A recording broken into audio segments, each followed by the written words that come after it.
Bonjour, je m'appelle Jacques Delga, j'ai écrit le livre Sexualité, libertinage, échangisme et droit.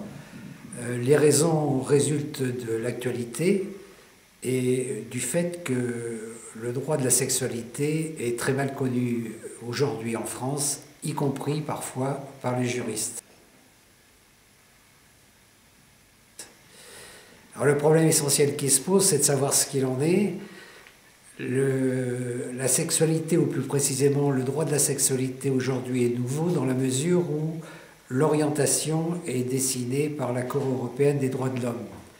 Or, la Cour européenne des droits de l'homme prévoit qu'il n'y a plus d'atteinte aux bonnes mœurs, qu'il n'y a plus de bonne ou de mauvaise sexualité, que sous réserve d'une acceptation, tout est aujourd'hui permis, ce qui est en contradiction avec notre ancien droit de la sexualité judéo-chrétien. Bien entendu, tout est permis sous réserve de la majorité, et notamment de la majorité sexuelle, qui est aujourd'hui à 15 ans. Mais cette majorité sexuelle à 15 ans supporte des exceptions, si bien qu'il n'y a pas une majorité, mais des majorités sexuelles. Ainsi, par exemple, lors d'une relation prostitutionnelle, le majeur qui entre en contact avec une prostituée est pénalement poursuivi si cette dernière a 18 ans et non pas 15 ans. De même, en cas de relation hiérarchique, un moniteur qui aurait passé par exemple le BAFA à 17 ans et demi ne peut avoir de relation sexuelle avec sa pensionnaire si cette dernière a le même âge, car dans ce cas, du fait même de cette relation, la majorité est à 18 ans.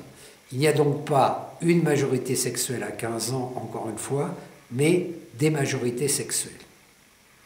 La conclusion qu'il faut en tirer, c'est qu'il existe une sorte de contradiction entre la Cour européenne des droits de l'homme, dont l'orientation est de tout permettre, d'accepter qu'il n'y ait pas de bonne ou de mauvaise sexualité, d'accepter que l'échangisme, par exemple, ou le sadomasochisme soit autorisé, et puis la manière dont nous avons été éduqués dans le cadre de notre droit judéo-chrétien et dans notre morale. Il y a donc une opposition entre la morale collective actuelle et la morale kantienne individuelle dans laquelle nous avons été éduqués, et la transgression est particulièrement difficile. Tel est l'objet de ce livre et des développements qui seront soulignés.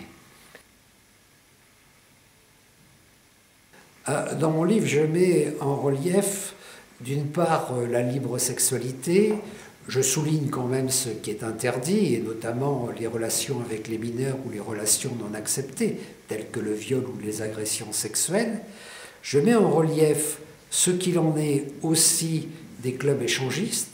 Ces clubs échangistes dont les exploitants étaient considérés jusqu'en 1994 comme des proxénètes, ces mêmes exploitants ne sont plus aujourd'hui considérés comme des proxénètes, mais comme des dirigeants d'entreprises et de toutes sortes d'entreprises. Enfin, je parle de la prostitution car il est un peu étonnant que, alors que les dirigeants de clubs échangistes puissent avoir toute liberté d'activité, la prostituée ne puisse exercer librement son commerce.